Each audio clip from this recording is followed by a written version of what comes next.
قل من كان عدوا لجبريل فإنه نزله على قلبك بإذن الله مصدقا لما بين يديه وهدى وبشرى للمؤمنين. من كان عدوا لله وملائكته ورسله وجبريل وميكال فإن الله عدو للكافرين.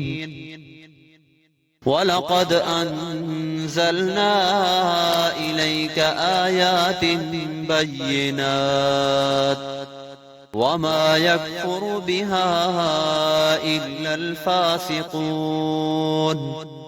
أَوَكُلَّمَا عَاهَدُوا عَهْدًا نَبَذَهُ فَرِيقٌ مِّنْهُمْ بَلْ أَكْثَرُهُمْ لَا يُؤْمِنُونَ.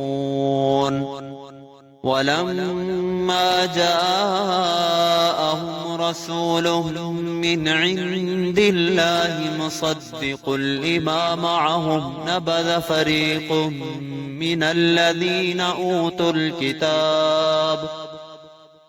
كتاب الله وراء ظهورهم كأنهم لا يعلمون.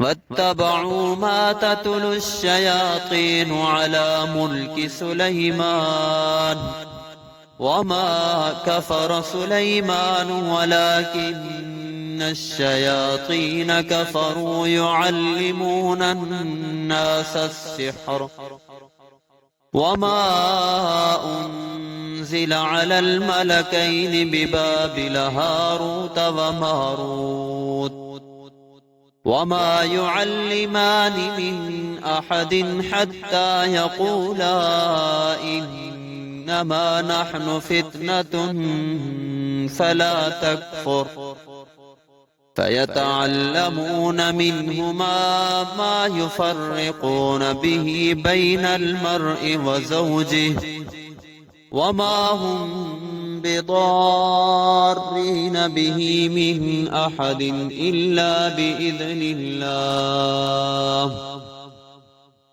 ويتعلمون ما يضرهم ولا ينفعهم ولقد علموا لمن اشتراه ما له في الآخرة من خلاق ولبئس ما شروا به أنفسهم لو كانوا يعلمون.